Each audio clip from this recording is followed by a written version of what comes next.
بسم الله الرحمن الرحيم والحمد لله والصلاة والسلام على سيد خلق الله وعلى من والاه وأما بعد. Tonight we start with Surat Al-Araf. Surat Al-Araf, one of the early surah in the Quran, a long surah.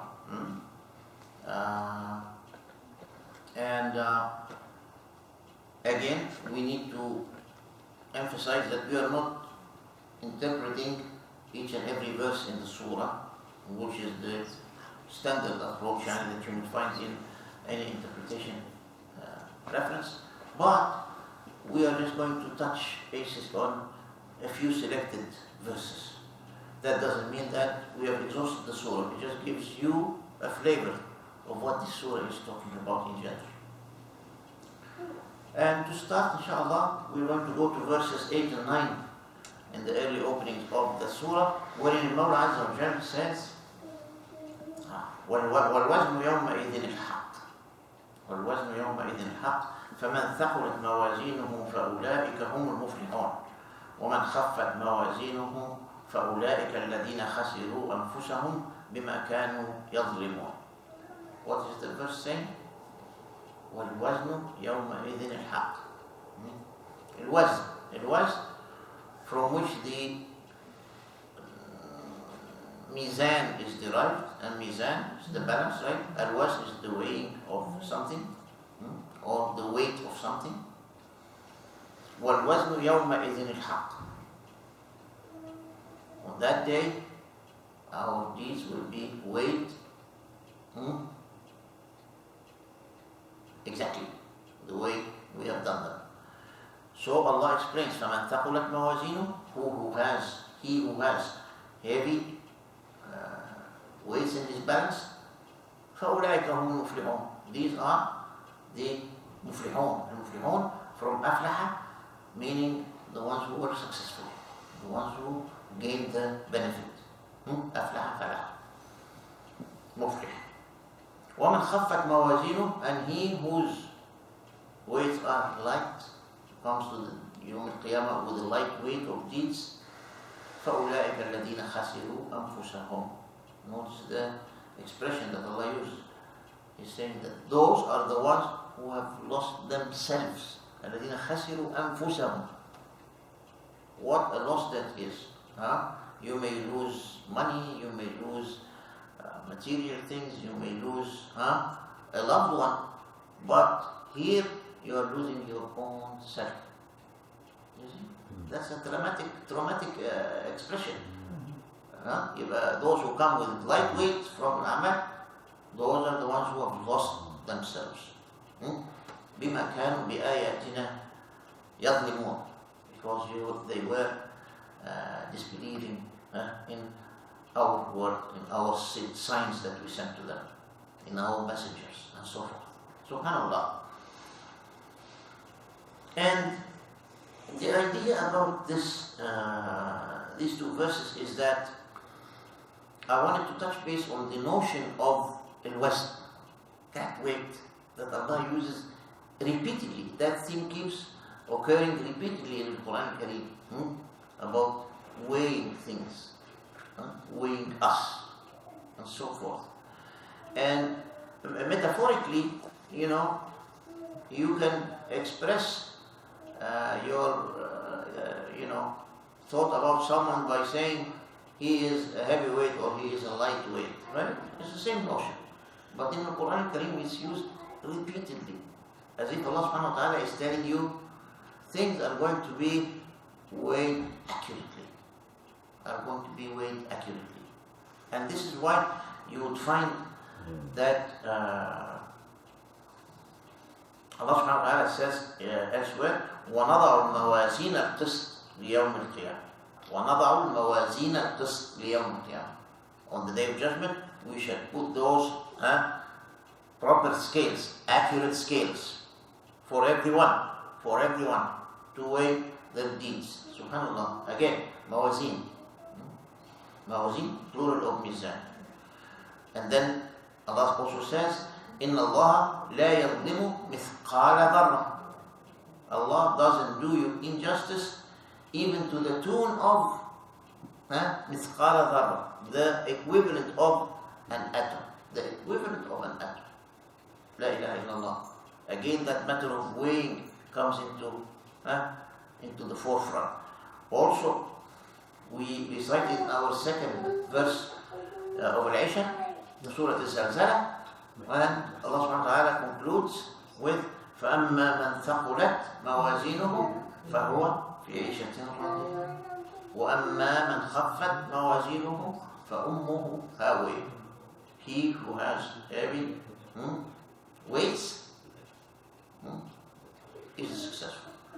On the other hand, he who has light weights, فَأُمُّهُ هَاوِيَةٌ. Al-Umm is the top of the head. Ummuhu, not the mother. فَأُمُّهُ هَاوِيَةٌ, meaning he will come down into وَعِيَاذُ بِاللَّهِ جَهَنَّمْ upside down, with heads down. لا حول ولا قوة إلا بالله. Diving. Allahu Akbar. Diving. Yes. Diving to the fate. Subhanallah.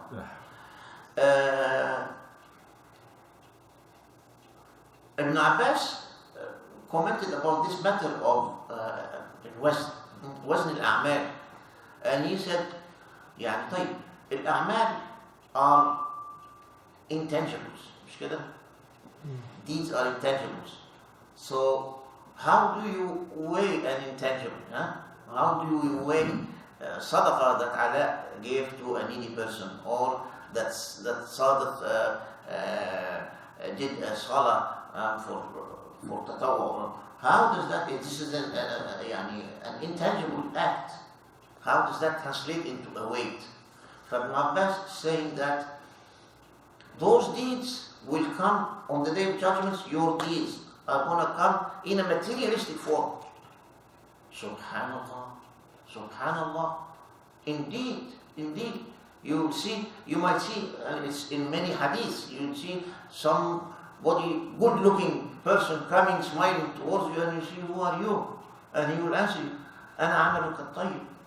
I am your good deeds. Subhanak Allahumma. Allah subhanahu wa ta'ala personifies those intangibles into things that we can see and address and have a dialogue with even.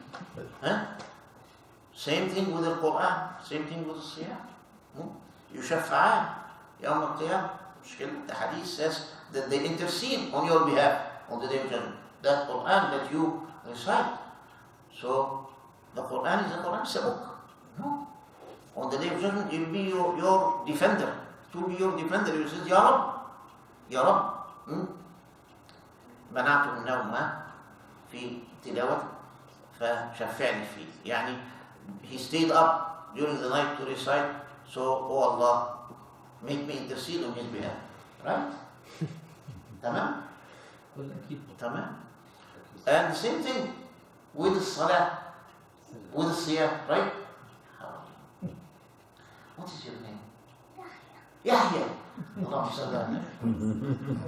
So, الصيام يشفع لك, right? And it will come and will defend you in front of Allah and say, oh Allah, I deprived him from the halal thing that you have allowed for him, which is the food and the drink and the enjoyment of these things. فشفعني فيه. Allah, النبي صلى الله عليه وسلم said in the hadith, فيشفعان. يعني Allah will accept their intercession. Allah will accept their intercession. We say this because there are some people who go an extreme to say that there is no intercession for anybody. Yani it's just your deeds and your deeds alone, and there is no intercession, which contradicts this hadith sahih and athar that we know, right?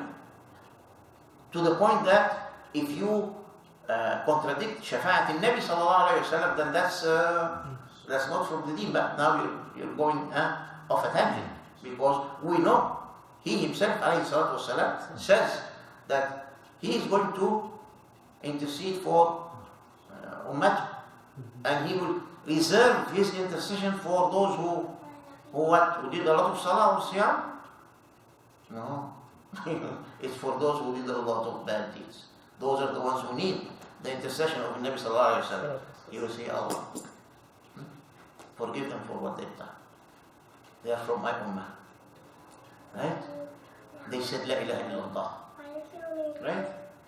And in several hadith, there are mentions to the fact that the books will come on the day of judgment, and you will find on one side a big pile of transcripts that represent one's bad deeds, la hawla wa la quwwata illa billah.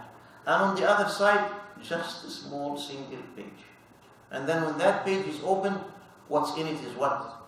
Is La ilaha illallah. And when they're put in the balance, La ilaha illallah will win against all of that pile of bad. Subhanakallah.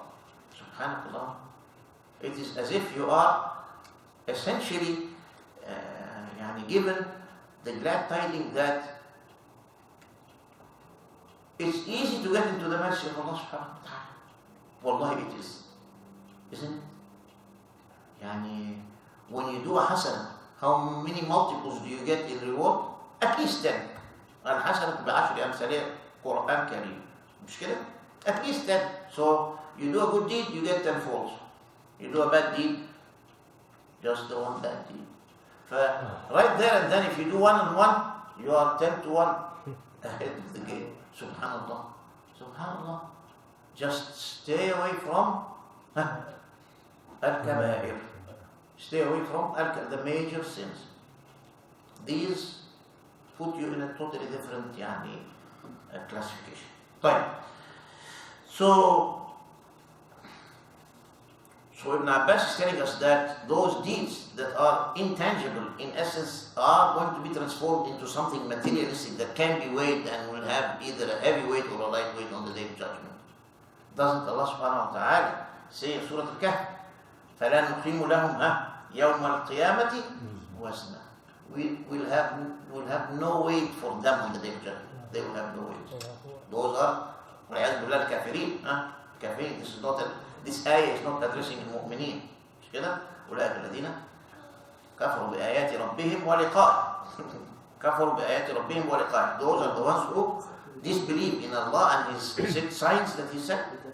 فحبطت أعمالهم فلا نقيم لهم يوم القيامة وزنا. And as a result of their disbelief, their deeds are going to be depressed. They're going to be lowered. They're going to be suppressed. Habitat meaning what? Meaning something that was supposed to get you a benefit and ends up being worthless, ends up being useless. حبطت أعمالهم فلا نقيم لهم يوم القيامة وزنا. So we give them no weight on the judgment. Rohan. Sheikh, that I just mentioned from Surat Al-Araf, I think that's referring to the greatest losers, right? When Allah talks about the greatest losers, they thought that they are doing good deeds all their lives in dunya, but at the end of the day, they will have no weight. Right? So it's for disbelievers, thinking they're doing for community, worldly activity. There's a lot of applications to those. Right. In this context, specifically where the verse is extracted, أولئك الذين حبطت أعمالهم الذين كفروا بآيات ربهم ولقائه حبطت أعمالهم فلا نقيم لهم يوم القيامة وزنا. This follows the question that Allah presented. What was the question? Ya Mr. Yahya, what is the question? قل هل ننبئكم بالأخسرين أعمالا. Allah is asking, do you want me to tell you who are the worst losers? الأخسرين أعمالا. The worst losers are those الذين ضل سعيهم في الحياة الدنيا وهم يحسبون أنهم يحسنون صنعا. Those are the ones who have gone astray in this dunya, and while going astray, in their own mind they think that they're doing good deeds. أولئك الذين كفروا بآيات ربهم ولقائه فلا نقيم لهم يوم القيامة وزنا. Again, the matter of weight. So I actually wanted to address these verses of the opening verses of Al-Araf related to the subject matter of the West. And to be certain that there is no injustice on that day. And in the Hadith Qudsi, Al-Mawla Azza wa Jalla says what? إنما هي أعمالكم أحصيها عليكم. Look at what Allah is telling us. إنما هي أعمالكم أحصيها عليكم. It's nothing but your own deeds that I keep track of, I keep counting for you. That's it. Allah is not going to do you injustice. فَمَنْ وَجَدَ خَيْرًا فَلْيَحْمَدِ اللَّهِ. If you find a good outcome, say what? Alhamdulillah. Say Alhamdulillah. وَمَنْ وَجَدَ غَيْرَ ذَلِكَ. And he who finds other than that, Allah didn't even say وَجَدَ شَرًّا. He says other than that, which is the opposite obviously. فَلَا يَلُومَنَّ إِلَّا نَفْسَهُ. He has nobody to blame but his own self. This is it. This is the core of the faith or the belief of a Muslim. Because we don't have, I was just listening actually to some segment in YouTube, because Mr. Ala is getting addicted to this YouTube now. He keeps sending us all the bad habits. There's a lot of good things in the YouTube. There is also a lot of junk. You have to always keep telling people that it's not all, because it's there, you take it at face value. There's even Jewish stuff. There's a lot of things. There is a lot of things. Also, Sheikh, you can also sometimes get out of control. You can get addicted and you can keep on going and stop to have a limit. Exactly. You have to have a control of your nafs. Yes. Like discipline with that. So, I was talking about our faith as Muslimin. And again, this is a little bit of a sidetrack, but it's important. So let me go there. I think Kareem would know that one, and also Shahid would know about that one. Every now and then we get visited by either high school students or college students who are doing research about comparative religion or Islam or things of that nature, religious matters. So if they're from the local area, they look up and they find this is an Islamic center, they contact us and they come. And we sit with them. And I mentioned Shahid and Kareem because those in particular have actually did that in the past. We sit with them and they come to you with questions. And you have to note, by the way, that subhanallah, the way we were brought back home when we were young kids is not the same way that our kids are being brought up in this country. We're not saying that this is good or this is bad. We just have to acknowledge it's different. It's different, So if I'm going to try and force my kids on the ways that my sheikh used to deal with me back in Alexandria, Egypt 40, 50 years ago, it won't work. It won't work. Now, when kids go to school here in the Western world, they are taught things that we were never even addressing when we were younger kids. They are taught, for example, critical thinking. If you want to bring an idea to the table, you might as well be ready to defend it logically and to bring the idea home. Other than that, you're not going to win the argument. You cannot come and say, because it's like this, because I told you so. Khalas, just take it and don't argue. That doesn't work with our kids. Yeah, we're different. We brought up in a Muslim country. Nah. So we brought up to believe. Nah. The kids different. Here, they're not. They are not. They have to think. They are not. They have to think, and they are exposed to so many different stimulus, right? The stimulus are very different, and not all of them are good. Actually, most of them are bad. So we really have, and I think that this is really the tax that we pay as parents of kids in the Western world. Even the new generation in our country, they're asking these questions as well. Wallah. Right. It's not Even just, back home. Even back home. Yeah. It's not just here because you say religion. Nah. in a country where there are other religions prominent. I mean, I'm from Pakistan. From Pakistan, same thing. Same thing. The new generation, they are asking these questions. Right? Back in the day, you said do this, and you said okay. They too can go on YouTube or Google and right and get information and ask questions. Absolutely. So what I'm trying to get to is that going back to those kids that come and ask us here, they come and ask really pointed questions. You have to either be well prepared or you are going to look like looking in bad shape. Some of which are the differences between Christianity and Islam. So because we start always by saying we all worship the same God, right? We all worship the same God. We all are seeking the message of the same God, the one God. So they say, okay, why then the distinctions? We say, yes, because there are indeed differences. And you have to be able to express those differences clearly, without any bigotry, without any siding to one's own side, just blindfoldedly and trying to defend Islam with not enough logic. No, you cannot do that. So what you end up doing is what? You have to think about these things and address them in a proper context. The Aqidah, for example, and that I don't shy away from expressing to those kids, by the way. I tell them, aside from the fact that that everything is sent from the same source for humanity at large at different stages of its human history, the fact is that conceptually there is a big major difference between Muslim and Muslim in their faith, in the concept of the deeds. We're talking about the West, the West of the deeds.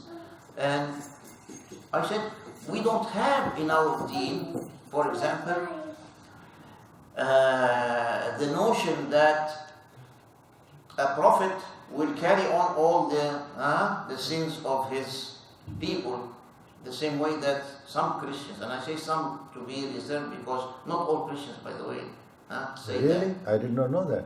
No, it's not all of them that say that. In the same way, and that I got from a teacher, the teacher who was with those kids, Zach, he said, not all Christians say that I believe in the Trinity. SubhanAllah, I said, are you serious? Where are these people? I don't know. But he said there are factions of Christians that do believe in the oneness of the Maker of the Creator. SubhanAllah. SubhanAllah. At any rate, I said, in our deen, we don't have this notion of somebody will sacrifice his life and his blood to avenge for all the sins of humanity. لا. And what we have, فَمَنْ يَعْمَلْ مِثْقَالَ ذَرَّةٍ خَيْرًا يَرَهُ وَمَنْ يَعْمَلْ مِثْقَالَ ذَرَّةٍ شَرًّا يَرَهُ. We have that كُلُّ نَفْسٍ مِمَّا كَسَبَتْ رَهِينًا. Every soul shall be held accountable for its own. وَلَا تَزِرُ وَازِرَةٌ وِزْرَ أُخْرَى. A bad deed by someone is not going to affect me. It's going to affect them. هكذا. So there is a self-accountability in this deen that is nowhere in to be seen in other places. Yeah, subhanallah, subhanallah. And therein lies al-adl. Al-adl. This is always the reference. When Allah mentions this, وَلَا يَظْلِمُ رَبُّكَ أَحَدًا. وَمَا كَانَ اللَّهُ يَظْلِمُهُمْ وَلَكِنْ كَانُوا أَنفُسَهُمْ يَظْلِمُونَ. Allah is not going to be unjust to you. The fact is that you are going to be unjust to your own self. Just like the ayah mentioned, خَسِرُوا أَنفُسَهُم, those who lost themselves. Remember? When we mentioned it. It's the same way. By the same token, that Trinity aspect is not void and none in Islam, because we only believe in the one Creator. Also, the fact is that we don't believe that Isa alayhi salam is anything other than the Rasul, a messenger. قد خلت من قبل الرسل. It's just like Musa, just like Muhammad, just like you. Rasul. He is not the son of والعياذ بالله Allah. He is not Allah. ولا حول ولا قوة إلا بالله. I outline these very clearly. Because why do I do that? Because when it comes to the Aqidah, there is no room for wavering. There is no room for wish-wash talk. In this matter, you have to, Ya akhi, and Nabi sallallahu alayhi wa sallam kept fighting for 13 years for what? That's it, for La ilaha illallah. That's it. There were no takalif, except the salah towards the very end of that Meccan era, right? A year and a half before Hijrah. That's all. Before that, wala had La ilaha illallah. Because that's the core. That's the core. And that is why this is what you and I have to guard and protect. This La ilaha illallah, this aqidah. And this aqidah is lying where? It's not in the tongue that says La ilaha illallah. It's by the heart that comprehends what La ilaha illallah means. Because if it were a matter of a word to be said, why would Quraysh fight in Nabi sallallahu alayhi wa sallam this fierce fight and this fierce persecution of those who say La ilaha illallah? It's because they know, they understand what it means to say, what the repercussions of saying La ilaha illallah are. If La ilaha illallah, then you will worship none than Him, you will seek support and help from none but Him. We just recite in fact, إِيَّاكَ نَعْبُدُ وَإِيَّاكَ نَسْتَعِينُ. We seek the help, ista'ana, meaning the help from Him only, from Him only. And we have to, and that is where your aqidah is proper, when that is in the heart and it's clear. Yani, if I, for example, I'm working at a company and at some point, because of the lack of strong faith, it comes to my mind or heart that my boss is going to be responsible for my raise, and that way maybe I need to be kind and good to him. Wallahi, this is a form of shirk. Isn't it, Ya'la? Because you're missing the boat. You're missing the boat, this risk. He is another human being just like you are. He is being given risk the same way that you are by none other than Ali Qadir. So, the hidden shirk. It's called the hidden shirk. Yeah, the hidden shirk, hidden shirk al-khafi.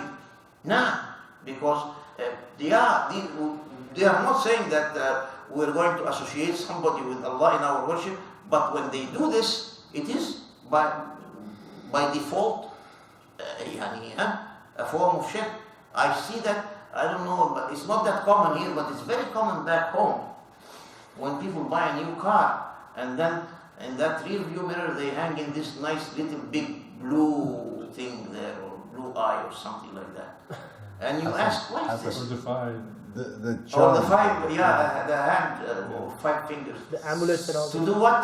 The charm. Yes, what is the charm for? Protection. Protection from the what? From the evil eye. Yes. مش كده؟ Yes. So this is shirk. Actually, that brings more evil eye. Actually, Isn't it shirk? Wallahi, it is. Why? Because could have sufficed you to say سبحان الذي سخر لنا هذا وما كنا له مقرنين وإنا إلى ربنا لمنقلبون. Just like Quran. Read والمعوذتان. نعم يا Mr. Mahmoud. Well, in Turkey it's popular. We call it like boncuk. Yeah. So it distracts the evil eye. Yeah. And one day I found it. I was doing some cleaning. I found one in my house from old days. Yes. So I put it on the door, outside door. And then in 1 week, in 7 days, the house was broken into. And there were things stolen. So then I got the conclusion that Allah is telling me I'm already protecting. That's not a good thing to do, yes. You did. If you need this, then I'm not protecting you. Yes. Not gonna protect Good you. point. Yes. Good point. Yes. Wallahi صحيح كمان. So I just threw it away. Yes, yes. This is like exactly what Shakib is mentioning here. shirk khafi, hidden shirk, hidden association. And all of these simple things that we do without thinking may be really not signs of good faith, of good iman. Right. Because La ilaha illallah is something else. The requisites of La ilaha illallah are really hefty, This is why in the Hadith Qudsi, in Mawla Azza wa Jalla says what? Abdi, in ataytani بقراب الدنيا خطايا ثم جئتني لا تشرك بي شيئا لأتيتك بقرابها مغفرة. Oh my servant, oh my subject, if you come to me with the earth worth of khataya, of bad deeds, of sins, and with that you came also with no association in your heart, I will come to you with the earth's worth of forgiveness. So long as that La ilaha illallah is clear and sound in the heart. Habibi, tafadhal. Not to go away from the No. topic, just a question. What if you have this thought in your head that you work hard, put in a lot of time and effort to do whatever you're supposed to do at your work, to strive ahead, that impresses your superiors, and in resulting, you're hoping that I can impress them so then they give me a better review, better money. Does that No harm there. Okay. No harm there. You are really essentially Doing your best. giving yourself the momentum to perform to the best of your ability. And there is no harm there. Because that happens, then again there is a reward. Because Shaykh Sha'rawi rahimahullah, he always said, إن الله يعطي الدنيا لمن يحب ومن لا يحب ولا يعطي الآخرة إلا لمن يحب. Hadith. Allah gives the dunya to those whom He loves and to those whom He doesn't. But He doesn't give it akhirah except to those whom He loves. Subhanallah. So, in that regard, he expanded on the discussion of the hadith by saying, Shaykh Sha'rawi said that, therefore, al-akhdh bil-asbab. Al-akhdh bil-asbab meaning you do what needs to be done. If you do what needs to be done, you will reach the desired goal. You will be successful, you will be rich, you will be famous, you will be right, because you took the measures, the necessary measures to that route. Kafir, Muslim, Boozi, Masihi, Yahudi, nothing, doesn't make any difference. It's a matter of akhdh bil asbab. If you do take the necessary steps, you will get to the necessary, the desired end or shahid. Yeah, if I may just answer his question with another way, that it is obligatory upon the believers, the Muslims, that whatever they're doing, they need to do that to the best of their ability. Meaning, everything, whether it's your profession or whatever, you want to do it to the utmost skill that you have. And then we also hear that, the right hand that gives is better than the left hand that takes. So in your life, if you are striving to be better so that maybe your financial situation improves so that perhaps you can also help others, then you are on the right path to try to improve yourself and be in a situation that you can also assist others who have less. Tamam. So, in that regard, we see the notion of Tawheed and the notion of the Aqidah, how important it is to protect that and safeguard that against any impurity. And this is why the example I cited to you, when the kids come and ask, we have to make it very clear. These are points that we differ upon, and these are very basic and fundamental points. We cannot really muddy the waters and say, we can worship together and do this and that. That becomes, gets into, well, by the way, Rohan, this is what happened in the time of the Nabi when the prosecution of the Muslimin did not work out. Then they came to Muhammad and said, what, alayhi salatu wasalam? You know what? We worship your. Well, let's not fight about this matter. We're going to worship your God for 1 year. And the next year you come and worship our gods with us. And everybody lives in peace. They thought that is a solution. Imagine if it were a matter of dunya and compromising, right, in human interactions, that would be fine. But this is the fundamental core of your existence as a Muslim. La ilaha illallah. مش كده؟ Then Allah subhanahu wa ta'ala أنزل إيه؟ قل يا أيها الكافرون. مش كده؟ That's one of the أسباب of نزول سورة الكافرون. لا أعبد ما تعبدون ولا أنتم عابدون ما أعبد. خلاص? So that's the matter of that. طيب, let's move on to yet another verse, still early on in the, early in the middle of the first third of the surah, which is verse 31. Verse 31 says the following: يا بني آدم خذوا زينتكم عند كل مسجد وكلوا واشربوا ولا تسرفوا إنه لا يحب المسرفين. Verse 31. يا بني آدم, يا بني آدم. We always emphasize that addresses in the Quran are either in general form, يا بني آدم, يا أيها الناس, or specific to يا أيها الذين آمنوا. Right? يا بني آدم, we're talking about بني آدم is all humanity. Or يا أيها الناس doesn't distinguish on a basis of belief or faith. لا. But when Allah says يا أيها الذين آمنوا, then He is talking to you. Right? And always bear in mind that whenever you read يا أيها الذين آمنوا, expect a taklif that follows. A command.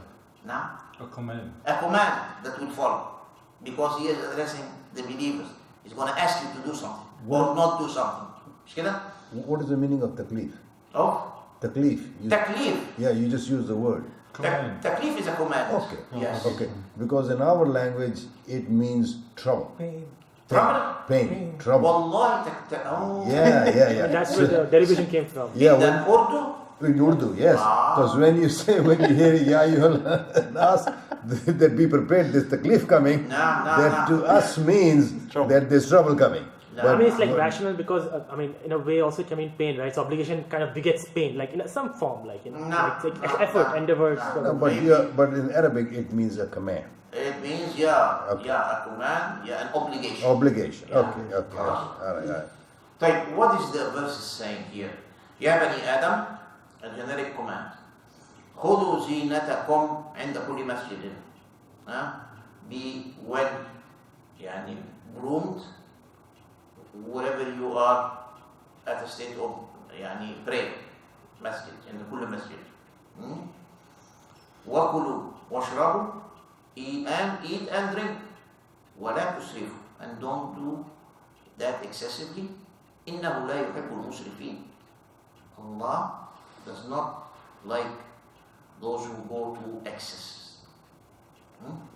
That's the verse. It's a very simple verse, but it's a very important one too. Why is that verse important? Because, and again, it's Abdullah ibn Abbas is the one who's making the commentary here. He's saying that in the past, before Islam, people went around the Kaaba, right? This is, are we doing the same thing that the pagans did? The same act, but the rationale is a totally distinctive one. But people came and they revolved around the Kaaba, did tawaf around the Kaaba. The only distinction was that they did that naked. They did that naked. And they would have assignments. During the day, it's the time for men to go, and then at night, when it's dark, it's the time for women. But they go naked around the Kaaba. And this is why he's saying, فَأَمَرَهُمُ اللَّهُ بِالزِّينَةِ.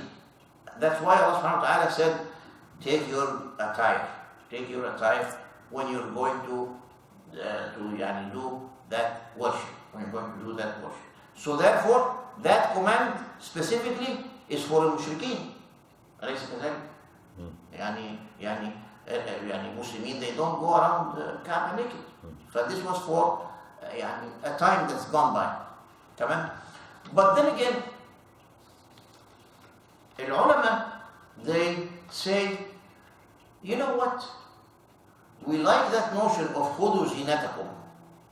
Take your best يعني form, best appearance, and we're going to extend it not only for those mushrikeen who went يعني naked before, but for المسلمين كذلك.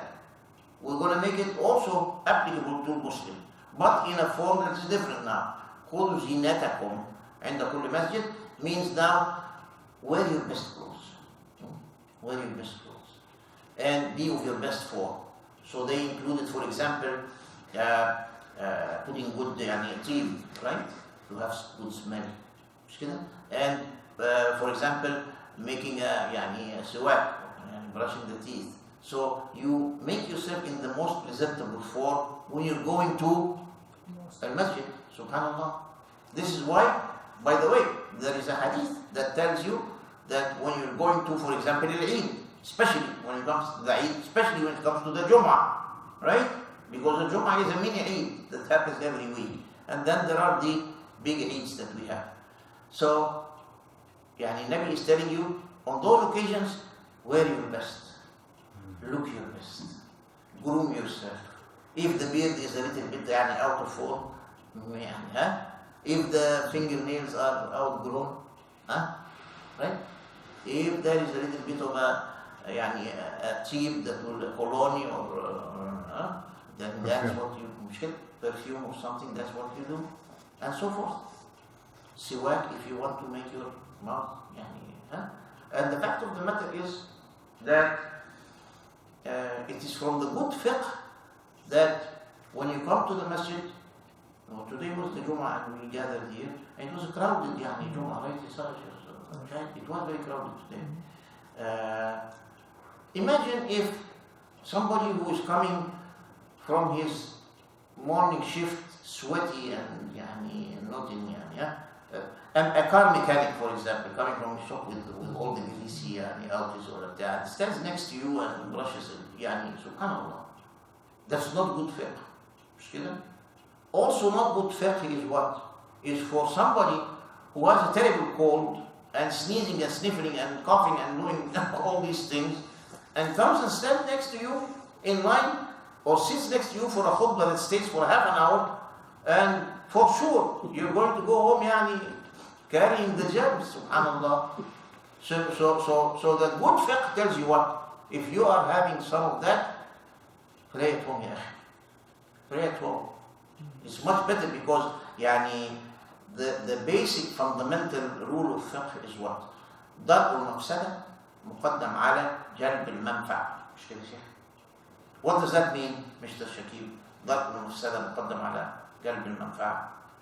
It means, You don't cause trouble for somebody just because you No. want to do it. No. To push away any harm precedes bringing in any good. There is good in coming to the Jama'ah, in the Jum'ah, and praying and listening to the khutbah and all of that. But better yet, protect the other fellow Muslims from your germs. That is even more important because it pushes away the hardship, the harm that could come. So, driving away the harm precedes bringing in the good. That's a generic rule of fiqh. Generic rule of fiqh. So it sounds to me like fiqh, the word fiqh has two meanings. One is jurisprudence and the other means etiquette. Well, it is jurisprudence, Okay. basically. Okay. And good fiqh meaning that you have good understanding of that. Okay. Good understanding. Good understanding of. And again, another benefit from this ayah, one of the Salaf, he said that Allah had gathered all the science of medicine in half a verse.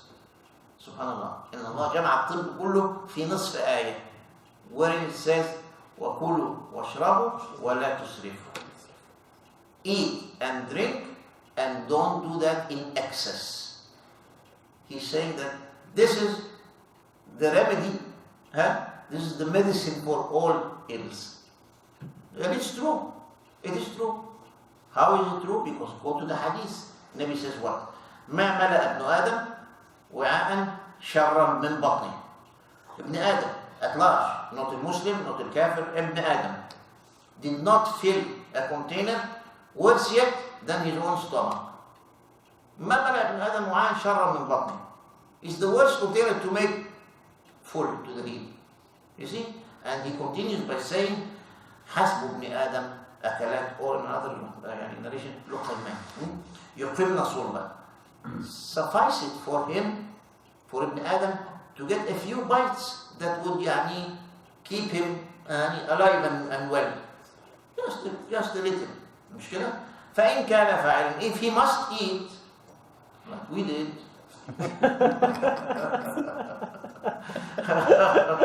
فثلث لطعامه وثلث لشرابه وثلث للنفس. If you're gonna do it, you're gonna do it, make that 1/3 split. 1/3 for your food, 1/3 for your drink, and leave the rest, the remaining third for yourself. So you have a little bit of room to breathe. Subhanallah. فإن كان فاعلا ثلث لطعامه وثلث لشرابه وثلث لنفسه. So again, this is a verse that tells us about خذوا زينتكم عند كل مسجد. How we really need to pay attention to. I have a question. نعم يا شيخ. About masjid. مسجد. خذوا زينتكم عند كل مسجد. Is the masjid mean the masjid لا. or every salah? Every salah. So even if you're At home in your and bedroom in your and you pajamas, put this thing, it's a masjid for you. You are in your pajamas, that's fine, but you can still have nice cologne on your face, or a little bit of a swag, or a toothpaste and a brush on your teeth, and a nice comb of your hair. That's even in your pajamas you can look good too. well, no. So, can you define zina? Zina. Now, zina is really linguistically anything that complements the look, the exterior look, is a zina. And so how he? Nah. Because this is how I understand it. So how did he say it's for people before who? He said it's basically putting clothes. Because That's clothes zina. are the basic form of zina, right? The clothes is the first item of zina. Is to cover your body in a way that makes you look good. The material is nice, the size is Well, fitting. nice is zina, but clothes could be just anything to cover yourself. You can put Nah. a towel around you. It's Now, but again, if you do that with with a finesse, with a little taste, then that's even better. So- this is why they're saying so he meant before Islam. How did he get to that conclusion?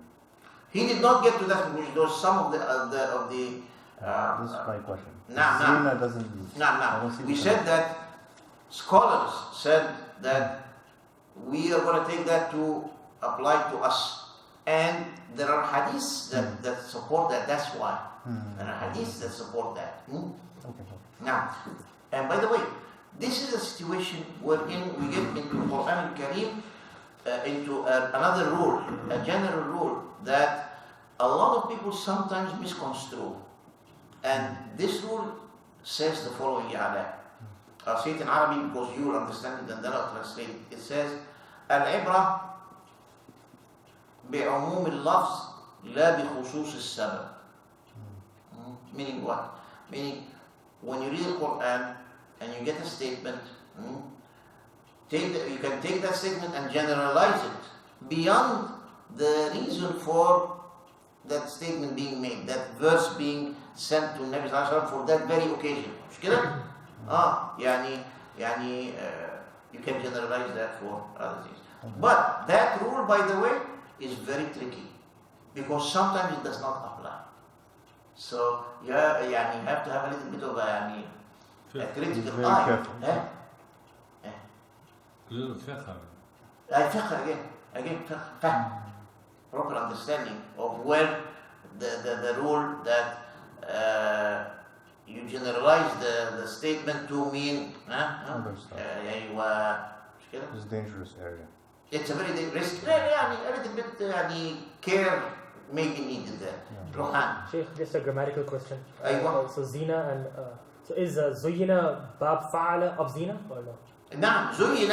اوكي ويسي الله اكبر. زين لهم الشيطان سوء اعمالهم مش كده؟ زين لهم الشيطان يعني ايه؟ يعني الشيطان made their bad deeds appear to be looking good. So make it like a zina. مش كده؟ Do you see the relation? That's how it is. To make something look good. So then ayah زين للناس حب الشهوات من النساء. ايوه طبعا. So that zuyina is it's not actually that beautiful, but it's being made to appear even more glamorous. To appeal to. To appear. So I guess we can يعني مولانا مبني للمجهول زين زين زين there is shaitan who does the thing. أيوة زين زين للناس بقى it's another grammatical point. زين is said to be مبني للمجهول. How do you translate the مبني Passive, للمجهول؟ right? Passive form. Passive form. Like there's active form and there's passive. Yes. The simple explanation is that in any sentence there is a verb and there is a subject. Yeah. Right? When the subject is eliminated, the verb is said to be مبني للمجهول. The unknown. يعني the subject is unknown. The fa'il is not known. فعل is clear. يعني it's referring to the person who did the فعل. But when you say فعل be كذا, you're not saying who did that to you. It's unknown. مبني للمجهول. فزين الناس, would that be by the shaitan? Allah أعلم. Could be by Allah? Allah أعلم. Could be by themselves? Or يعني by each others? يعني the community. Or the community, or what is culture and law? طبعا all of this is acceptable because the statement is مبني للمجهول. It's unknown. The subject is unknown. Very interesting. So it kind of puts you into thought about that ayah زين للناس حب الشهوات من النساء. What can actually end up causing Inshallah, we can talk about that. Yeah. Interesting. Yeah. It's just not in Al-Araf. sorry. Most likely we will get to it طبعا إن شاء الله if Allah gives us يعني the time to address all of that. And by the way, that ayah is said to be يعني collecting all matters of dunya that are loved by man. That's from Shawat. What was the first one that's mentioned in the ayah? Nisa. An-Nisa. Zina, that's what You got it. That is it. you need to go outside. So I think we can accept any commentary or questions now and conclude inshallah every shahid habibi. So first question I have is that when you read this surah, is it also important that we should know when this came in and what the circumstances were, so that it has more, the meaning of this surah have more the ayah you mean, right? Yes. As a matter of fact, at least that's how we were taught when we were young kids, and we were taught in the Shubad al-Muslimin in Alexandria, Egypt, right next to the Mediterranean. Our Sheikh used to tell us that you will not understand the verse of the Quran unless you understand the reason of the revelation. Yes. Then and only then you will put it in context. Other than that, you may go astray. Yes. And you remember we talked about how we can misinterpret things. Remember we discussed that. And for example, that happens in the Quran Al-Karim. When you recite the Quran, if you don't go into a little bit of depth about the verse, you may take it at a different For example, I give you one example to I don't want to go in much elaboration here, but just an example to make the point. In Surat Al-Baqarah 195, inshallah it would be, Allah says, وَلَا تُلْقُوا بِأَيْدِيكُمْ إِلَى التَّهْلُكَ. And you shall not throw your hands into harm's way. وَلَا تُلْقُوا بِأَيْدِيكُمْ إِلَى التَّهْلُكَ. Now if you take that part of a verse, that's not even the whole verse, that's just the middle part of the verse. We use it commonly nowadays to mean that you should not put yourself in harm's way. You should protect yourself from subjecting yourself to danger. Something to that effect. And as a matter of fact, even at the time of the Sahaba, that sometimes was the understanding. And there was an occasion indeed wherein there was in the battlefield after Nabi Sallallahu Alaihi Wasallam departed in Constantinople, which is up there towards the Roman Empire from the Sham side, and the Muslims were in battle, and armies were lined up, and then before the battle even started, one from the Muslim army just darts out of the line and runs into the enemy camp by himself. So the rest of the Sahaba looked around and said, "Wallahi laqad alqa biyadihi ila tahluk." He threw himself into harm's way. Listening to that comment was none other than Abu Ayyub al-Ansari.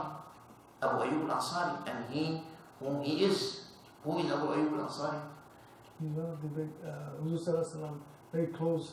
Yeah, he has a very characteristic mentioned in the Seerah, which is that when Nabi Sallallahu Alaihi Wasallam came into Medina, it was in the house of Abu Ayyub al-Ansari that he resided until the Masjid al-Nabawi and the rest of it was built.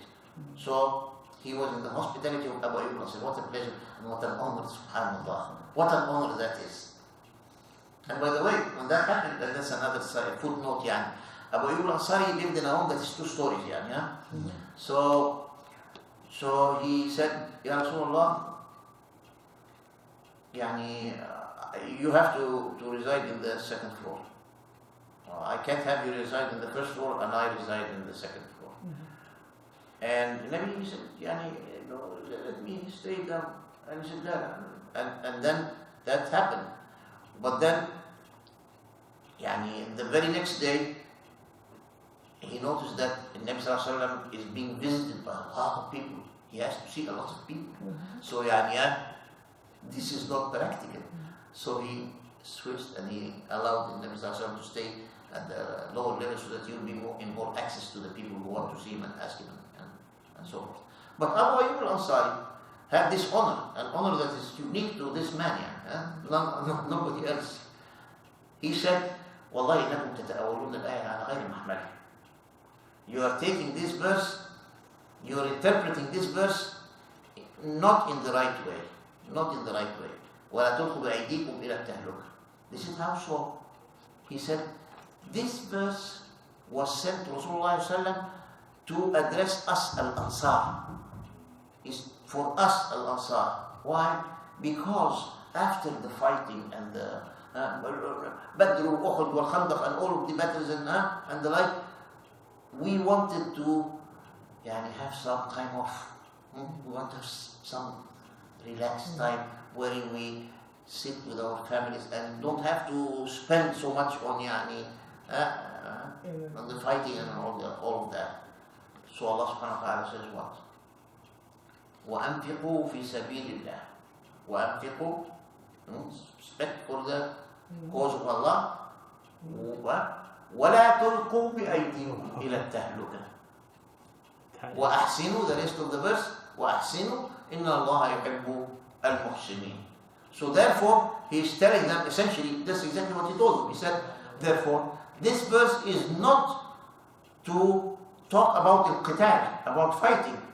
No, it's to talk about spending. Don't sit back and not continue doing what you did before. About al-infaq. You see how misinterpretation can creep into by just taking an excerpt of a verse, but the whole verse, if you take it together, or you take it in conjunction with the preceding or the successive verse, then it makes a difference. But the verse you recited, it said, "Do not put yourself in harm's way." Now, by way of what? By way of not spending. Okay. By way of not spending, Okay, you are got putting it. yourself in harm's way. Got it. Okay. You see? Okay. Okay. Now, that's why the ayah concludes what? وَأَحْسِنُوا وَأَحْسِنُوا إِلَى اللَّهِ يُحِبُّ الْمُحْسِنِينَ. Ihsan is giving above what is needed. Yani, your zakat, ya shahid, is 2.5%. But at the end of the year, you decide, you know what? I'm going to give 5%. That's ihsan. That is ihsan. But Sheikh, I think in Arabic, I'm sure, I think the spending is just not restricted to money, right? I think it's also the spending of basically your strength and everything else, right? It means also goes. When you tujahid fi sabilillah, Allah will say, بأموالهم وأنفسهم. بأموالهم وأنفسهم. طبعا. One more suggestion I have is that, is there any way you could tell us which ayat you're going to Talk about next time? about so we can read? Wallahi, that's easy enough Read it. because Yeah? And it will give us more benefit because we understand a little Prepare bit a before little prepare. طيب. Well, for next time, inshallah, If you could text us the ayat number, so we will able to read. text it to you. Yeah, text خلاص, it to the to Text the to group. everybody. I'll text it to the group. Yeah, but then his name is not in the. Shakib is name is not in the group, and we are waiting. Right. Neither Rohan nor You can give him his Kareem. phone number. I think But- that's same. but anyway, Okay. 40, Oh, we can't. Whoa. 40 and 46 is what we're going to be addressing next time, inshallah. What 40 and is 46. what is the surah number? Al-Araf. Al-Araf. Okay. It would be what, 7? Okay. I guess And verses 40 to And 40. 40 and 46.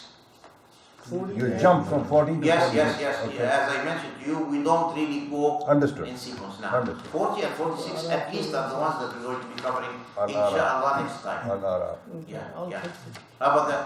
Inshallah. So there is no need to Good. text now. No, it's okay. خلاص. Any other خلاص دعاء إن شاء الله. طيب. اللهم إنك عفو.